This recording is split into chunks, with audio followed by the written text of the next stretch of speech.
오늘 우리에게 주시는 하나님 말씀 요한계시록 7장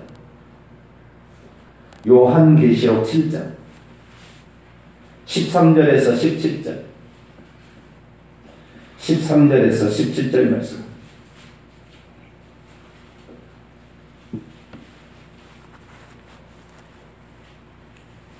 요한계시록 7장 13절에서 17절까지 말씀을 한 절씩 읽어보고, 장로 중 하나가 응답하여 나에게 이르되 이 흰옷 입은 자들이 누구며 또 어디서 왔느냐?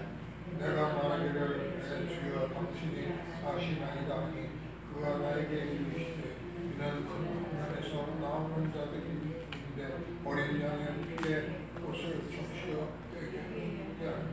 그러므로 그들이 하나님의 보좌 앞에 있고 또 그의 성전에서 밤낮 하나님을 섬기며 보좌에 앉으시니가 그들 위에 장막을 치시리니 그들 자신은 죽이지도 아니하며 목마르지도 아니하며 해가 아무로 뜨거운 기운이 차가지도 아니하며 같이요. 이는 보좌의 가운데 계신 어린 양이 그들의 목자가 되사 생명수 샘으로 인도하시고 하나님께서 그들의 눈에서 모든 눈물을 씻어주실 것입니다. 아멘. 기도하겠습니다. 거룩하신 하나님, 참 저희들이 좋은 시대에 살고 있지만 가장 악한 시대에 살고 있습니다. 문명의 이계는 최고로 발달했지만 신성은 가장 악해졌습니다.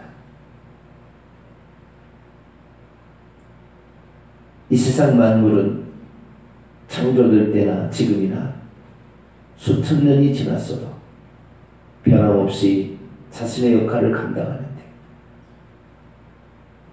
인간은 하나님을 멀리하고 하나님이 없다 하며 하나님을 두려워하지 아니하고 그렇게 살아갑니다. 불쌍히 여겨 주시옵소서. 하나님을 아는 자만이 진실로 권위와 순복을 깨달을 것이며 겸손을 그리고 온유함을 보이게 될 것입니다. 우리의 인생이 하나님을 떠나 마귀의 지배를 받지 않고 오직 주님만을 따라갈 수 있도록 도와주시옵소서. 인간의 역사, 사람들의 결정에 의해서 이루어지지만 눈에 보이지 않는 하나님의 역사가 있어 후손들에 이르기까지 부끄러움 없는 현 시대를 만들어갈 수 있도록 도와주옵소서. 하나님, 저희들 기도합니다. 이 나라 민족의 창례를 붙잡아 주시고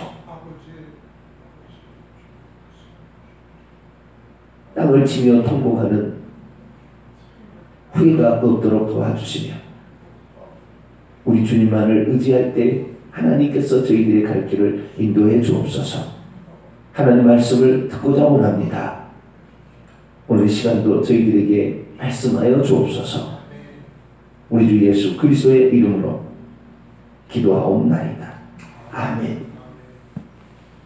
할렐루야. 우리에게는 기도가 있습니다. 희망이 있습니다. 할렐루야. 기도가 올라가면 하나님께서 기도를 들으시고 응답하십니다. 그래서 우리가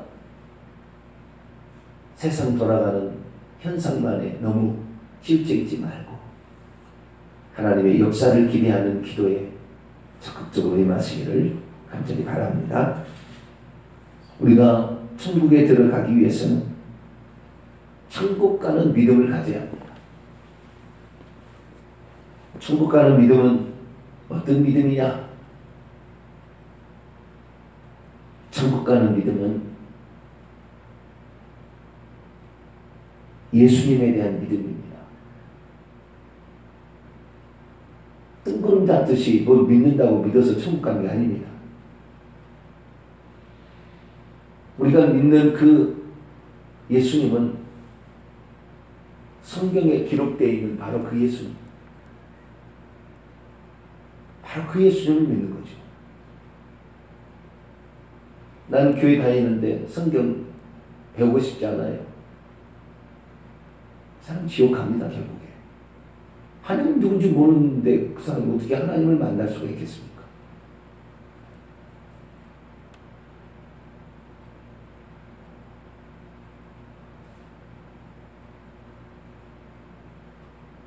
교회를 다니는 것이 그냥 어떤 절대 의존의 감정이 있어서 교회 나와서 이렇게 살아가는 게 아닙니다. 우리는 미신을 믿는 게 아닙니다. 어쩌다가 수리 맞고 어쩌다가 복권 당첨되듯이 그런 게 아니라 분명하게 하나님이 계시하신 그 하나님, 절대의 주권자요 만물의 주관자이신 그분, 절대적인 그분, 그분이 무슨 일을 하셨고 그분이 어떤 분인지를 우리가 정확히 알아야 되는 거지. 그래야만이 우리가 미신을 믿는 것도 아니고 귀신을 하나님으로 알고 잘못 따라가는 헛다리 신앙을 안 짓는 것이죠. 하나님을 모르니까 귀신이 말해도 성령이 말했다고 얘기하면은 그대로 믿고 따라가는 거예요. 지금 그런 데가 한두 군데가 아니에요. 그래서 우리가 예수님, 하나님을 정확히 믿어야 되는데 성경에 하나님과 예수님에 대해서 성경에 나옵니다.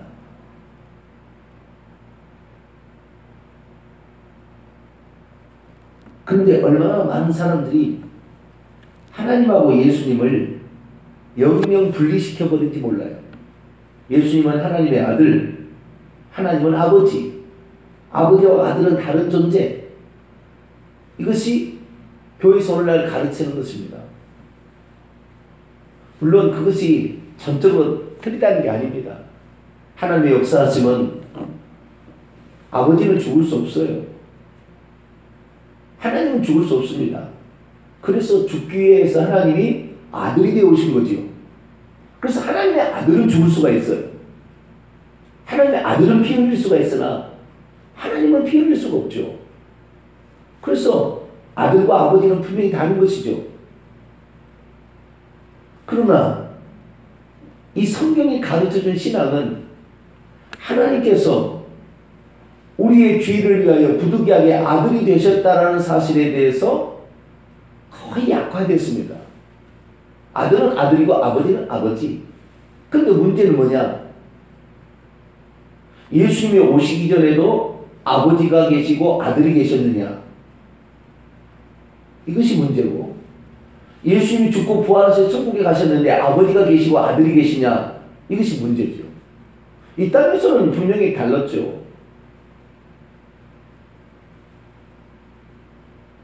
예수님이 아버지께 새벽마다 기도하러 안 가셨습니까?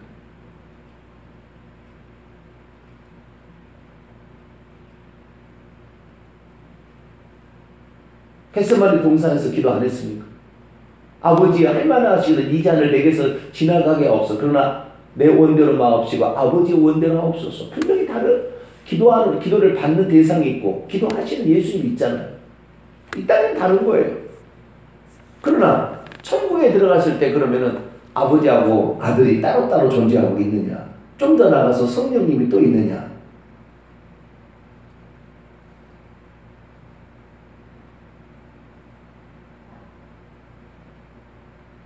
그것이 따로따로 있다고 얘기하는 것이 기존의 정통교리입니다. 만세전에도 따로 있었고 그리고 만세 후에도 따로따로 존재할 것이다. 그러나 하나님으로서는 같다. 하나님으로서는 같다. 이렇게 얘기하는 것이 삼위일체 교리라는 교리입니다. 그것이 비성경적인 교리라는 것을 사람들이 잘 몰라요. 저도 과거에 몰랐어요. 하나님을 전하고 하나님을 믿게 한다는 목사가 돼가지고 그걸 몰라는 거죠. 하나님을 전하는 사람이, 그게 전공자가, 그걸 신학하는 사람이, 그걸 가르치는 사람이,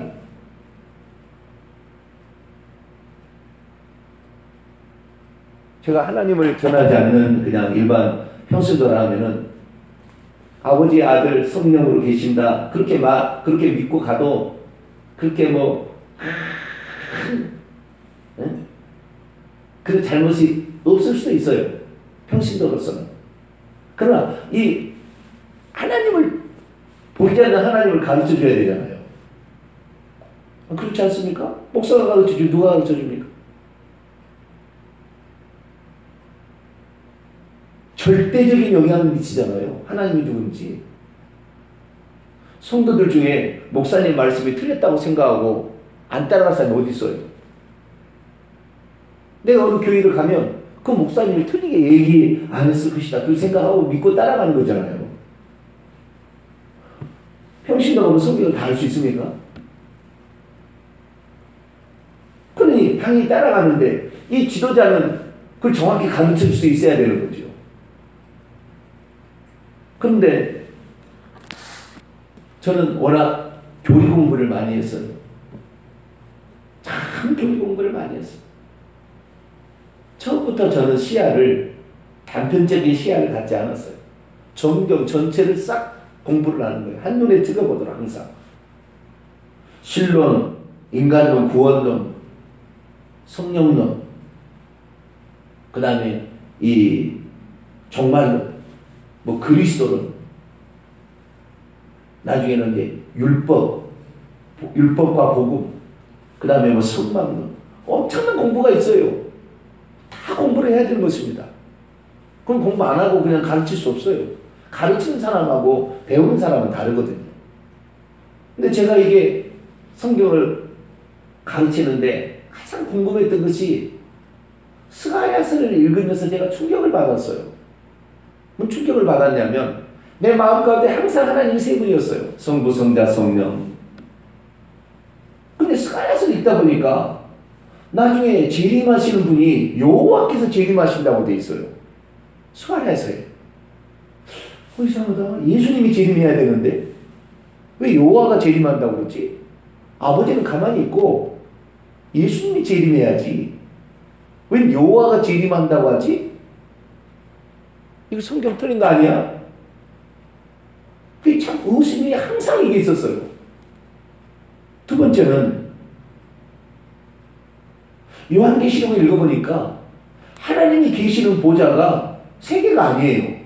저는 성부, 성자, 성령이니까 세 개가 있어야 된다고 항상 생각을 했는데 요한계시록 보니까 하나님의 보좌가 한 개밖에 없어요. 이상하다.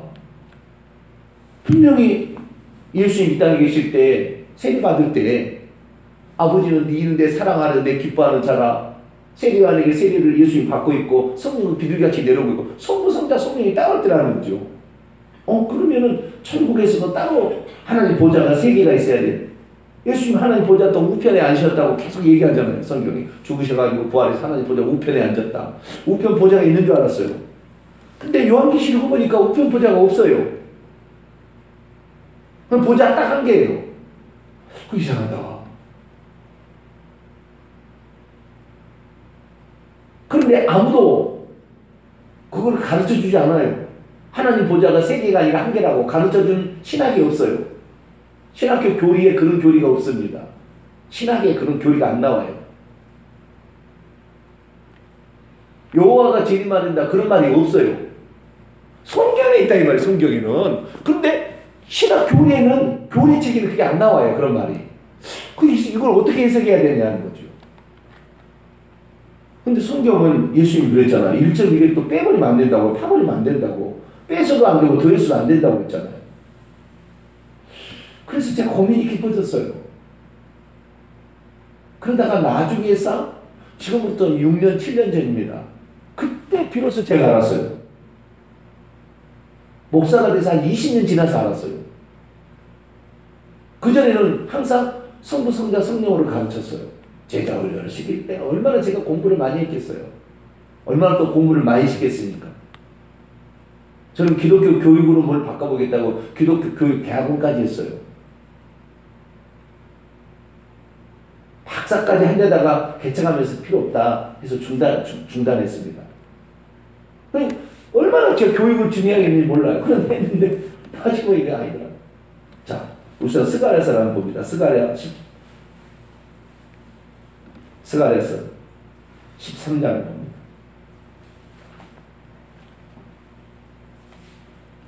학계 스가랴 말라. 스가랴 14장 죄송합니다. 14장. 스가랴 14장.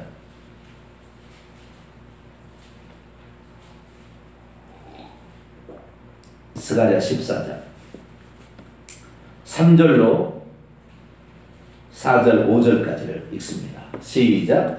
그때 여호와께서 나가사 그 이방 나라들을 치시되 이왕이 전쟁의 날에 싸운 것 같이 하시리라.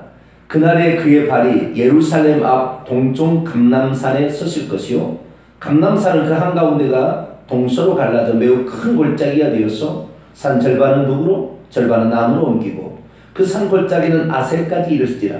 너희가 그 산 골짜기로 도망하되 유다 왕 우시야 때 지진을 피하여 도망하던 것 같이 하리라. 나의 하나님 여호와께서 임하실 것이요 모든 거룩한 자들이 주와 함께하리라. 여기 감람산에 주님이 서신다고 하는데 예수님이 부활하실 때 사도행전 1장에 보면 감람산에서 올라가세요. 성찬하세요. 제자들이 보는 가운데. 그리고 그때 제자들이 쳐다보니까 천사들이 말하죠. 왜 하늘을 쳐다보느냐? 하늘로 가심을 본 그대로 그분이 다시 오신다. 이 감람산에 다시 오신다 있다고요. 그러면 그 예수님이잖아요. 다시 오실 분이. 예수님 오신다고 그랬으니까 올라가신 분이. 예수님 오셔야 되는데 스가랴서 14장이 제일 문제였어요. 어느 한 군데도 여호와께서 재림하신다고 분명하게 이렇게 얘기하는 분이 여기밖에 없어요. 근데 그 여호와의 발이 감람산에 서신데 그러면 예수님 여호와 한 거 아니야? 이런 생각 확 드는 거죠. 이제 이 본문을 쫙 보면은 분명히 또 얘기되는 5절에 여호와께서 오시고 모든 거룩한 자들과 함께 오신다고 그랬잖아요. 그렇죠? 그 발은 여호와의 발입니다. 예수의 발이 아니에요. 여기 스가랴에서 읽어하면 간접적으로 예수님이 여호와라고 얘기를 해요. 성경의 맨 마지막에 또 말라기 가면 그 말라기를 읽을 때도 좀 이상했어요. 자, 말라기를 열어봐봐요. 말라기 3장 1절. 말라기 3장 1절 있습니다. 시작. 만군의 여호와가 이르노라 보라 내가 내 사자를 보내리니 그가 내 앞에서 길을 준비할 것이요. 잠깐만요. 여기 보니까 만군의 여호와가 말을 하잖아요. 이 말라기 3장 1절은 세례 요한 앞서서 예수님이 오셔가지고 세례 요한 앞서가 아니라 예수님 앞서서 세례 요한이 와가지고 오실 길을 준비한다는 그 예언의 말씀 이사야 40장과 말라기 3장 1절 이사야 40장 3절과 이것을 인용해가지고 세례 요한이 외친 거예요.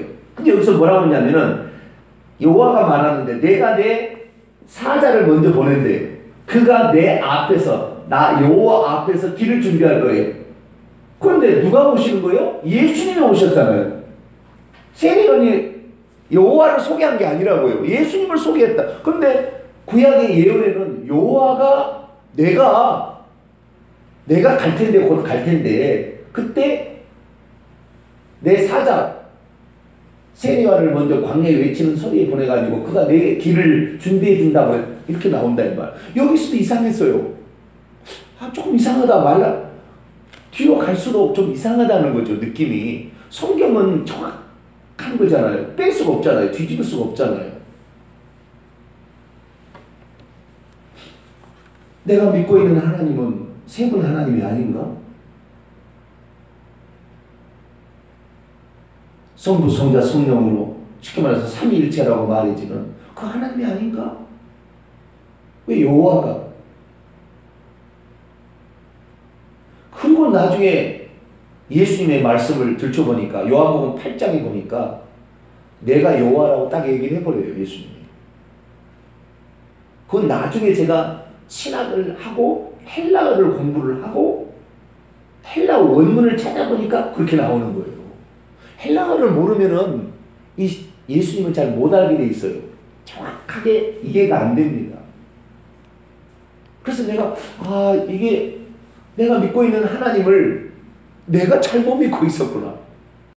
우리가 하나님을 믿는다고 하는데 성경에 가르쳐주신 하나님을 안 믿으면 뭘 믿을 겁니까? 누가 그렇게 말했다고? 증인 세우니까 다 거짓말이 들통이 나요. 누가 그렇게 했다고 들었다. 그거 갖고 될 일이 아닙니다. 정확한 팩트를 얘기해야 되는 거예요. 팩트를. 성경은 이상해요. 그런데 우리는 세 분 하나님이라고 말을 딱 듣다 보니까 항상 세 분이야. 천국에서도 세 분일 거라고 생각을 하고 구약시대도 세 분일 거라고 생각해요. 그런데 그러고 생각하니까 또 얼마나 생각이 나냐면 구약시대에 진짜 세 분이로 있었다면 하나님이 아버지가 아들하고 얘기를 한다든지 아니면은 아버지가 아들이 있다고 얘기를 하는 장면이 나와야 되잖아요. 아니면은 아들이라도 한 번이라도 얼굴을 비춰본 장면이 있어야 되는데 구약성경에는 단 한 번도 없어요. 오직 하나님만 나와요. 여호와만 나와요.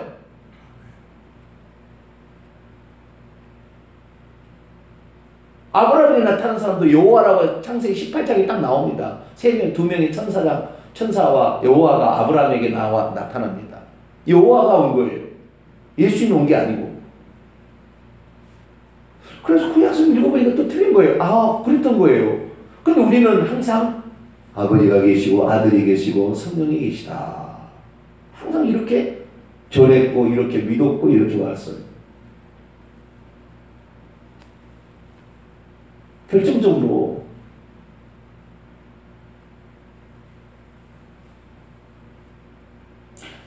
아들과 아버지가 다르다.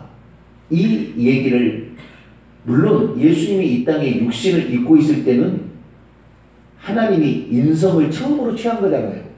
하나님이 인성이 없어요. 사람이 아니니까. 그런데 마리아의 몸에서 태어날 때 그때 인성을 처음으로 취한 것입니다. 그러니까 인성의 차원에서 갖고 있는 그분이 신성의 영역과 다른 영역이 있다는 것은 분명합니다. 그러나 예수님이 죽고 부활하셔서 천국에 가셨는데 그러면 천국에서는 아버지하고 아들이 장기 두시나? 아버지와 아들이 다른가? 항상 다르다고 성경을 계속 보았는데 나중에 성경에 보니까 충격적인 내용들이 있는 거예요. 그냥 우리 잘못 교육을 받은 거죠. 태블릿 PC에 대한 잘못된 정보를 알고 있었던 거예요. 쉽게 말해서. 정확히는 그게 아닌데 비슷한 것 같잖아요. 이렇게. 그게 맞는 것 같고. 근데 정확히는 아닌 거예요. 이게. 그거 비슷한 거예요.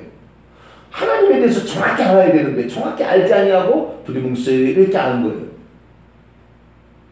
그러니까 천주교 같은 이 이단이 나오는 겁니다. 예수님을 아기로 딱 가다 놔버리는 거예요. 아기로. 예수님이 하나님이고 마리아를 피조물로 못 보는 겁니다. 마리아가 더 예수님보다 뛰어난 존재로 거기 인식될 수밖에 없어요. 왜? 하나님을 아버지, 아들, 성령으로 보니까.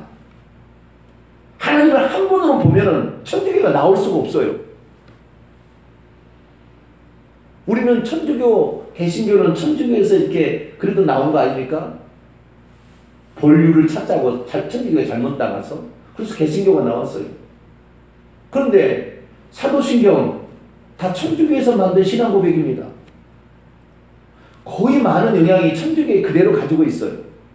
그러니까 우리도 모르게 우리는 천주교의 잘못된 신앙을 그대로 물려받는 거예요. 그러다 보니까 우리가 실수하는 것입니다. 심지어 저는 뭐까지 얘기했냐면 제가 초등학교 3학년 교사를 했는데 대학교에 들어가서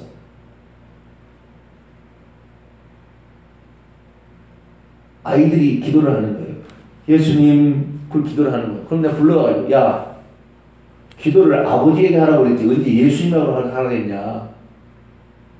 내 이름으로 기도하라고 그랬지 않냐. 그러면은 내 이름으로 기도하라는데 예수님 부르고 예수님 이름으로 기도하면 되냐. 하나님 아버지 이렇게 불러서 아버지께 기도해야지 예수님 앞에 기도하면 되냐. 예수님이라고 하지 마라. 제가 다 읽었어요.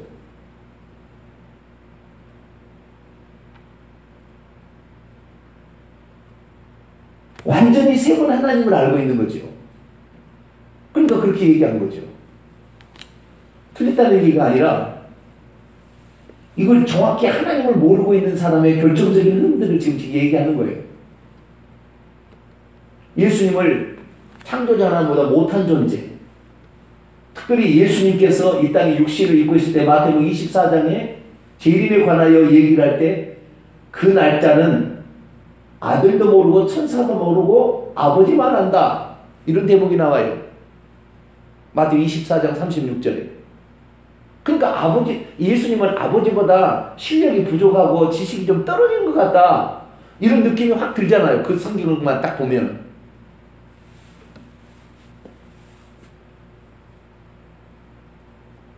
근데 이게 있잖아요. 예수님의 아들로서의 이 땅에 오신 것이 아들로서의 일을 해야 될 게 있고 아버지로서 해야 될 일이 따로 있는 것입니다. 근데 아들로서 아버지의 영역을 넘어가버리면 안 돼요. 그 질서를 파괴하는 것입니다.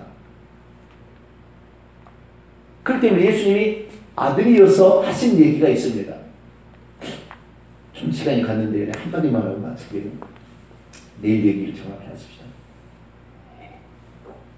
옛날에 임금이 있었어요. 국민들이 어떻게 사는가를 알아보려고 민간 옷을 입고 왕이 호위무사 하나 데리고 가서 주막에 가서 막 긁어 마시면서 세상 돌아가는 이야기를 들어보는 거죠. 네? 그러면은 그냥 어떤 양반집 뭐 이렇게 자제 그런 식으로 날이 그런 사람으로 거기에서는 나간다 이 말이죠. 근데 얘기를 듣고 보니까 날이 같지 않아 이 양반이. 왕 같은 느낌이 이렇게 대화를 하다 보니까 제가 술 마시다가 보니까 혹시 당신 왕입니까? 물어보면은 그 왕이 내가 왕이라 그러겠어요. 아 나 왕 아니야 이렇게 얘기하겠어요. 한번 얘기 생각해 보세요. 지금 뭐 때문에 왔어요? 그 목적이 있잖아요. 백성들의 삶을 알아보려고 왕으로서는 왕한테 얘기 안 하니까 백성의 신분으로 가가지고 이렇게 얘기 들어보려고 왔는데 그 순간에 언어가 틀려 말하는 게 틀리고 품위가 틀려서 혹시 당신 왕 아니요? 근데 그러면은 그 왕이 내가 왕이다 이놈아 이렇게 얘기하겠어요. 나 왕 아니야. 에이 이 사람 무슨 소리 하고 있어 이렇게 얘기하겠어요. 그거 똑같은 거예요. 예수님 이 땅에서 하나님이시지만 아들로 오셨는데 내가 하나님이야 그렇게 얘기하겠어요? 예수님 단 한 번도 그렇게 얘기한 적이 없어요. 아버지라고 자기가 하나님이라고 얘기한 적이 없어요. 그러나 지금 목적이 뭐 때문에 왔어요? 아들로서 죽기 위해 오셨는데 아버지하고 같다 하겠습니까? 절대 그렇게 얘기 안 하지. 그것입니다. 그 신분과 위치가 있는 것입니다. 그래서 우리가 육신을 입고 오신 그 예수님은 아들로서 정확히 자신을 표현한 것이죠. 그러나 그분이 죽고 나서 똑같은 아들이었느냐? 요한계시록이 아니라는 거예요. 보좌에 예수님이 앉아 계신 거예요. 빛나고 높은 보좌와 그 위에 앉으신 주 예수 얼굴 영광이 해같이 빛나는 찬송가도 달리 보여요. 그러니까 예수님이 빛나고 높은 보좌에 앉아 계셨구나. 하나님이셨구나. 그런 찬송가를 100번, 1000번 불렀는데 그 사실을 못 깨달았어요. 지금부터 7년 전에는. 성경을 정확히 알아야지 우리가 잘못 전하면 안 되겠구나. 잘못 알면 이단에 빠지거나 천주교 이렇게 빠져서 문제가 생기겠구나. 우리는 정확히 예수님, 하나님을 정확히 알아서 천국에 갔는데 세 분이 없네 이런 헛소리를 하지 말아야 돼요. 천국에 가면 한 분이시구나. 그 사실을 해야 되니까 우리의 바른 믿음 갖게 되길 축원합니다. 기도하겠습니다. 거룩하신 하나님, 우리가 하나님을 평생 믿어야 될 사람인데 하나님을 모르고 하나님을 제대로 모르고 살아왔습니다. 주님, 하나님을 제대로 알아서 하나님 한 분 그분을 잘 섬기고 잘 알고 천국 들어가기를 원합니다. 성령의 지혜로 가르쳐 주시고 우리 앞길을 인도하여 주시옵소서.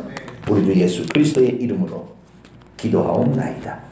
아멘. 하늘에 계신 우리 아버지여, 이름이 거룩히 여김을 받으시오며 나라 임하옵시며 뜻이 하늘에서 이룬 것 같이 땅에서도 이루어지이다.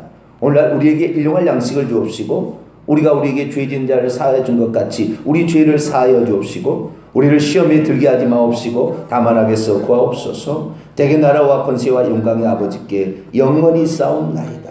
아멘.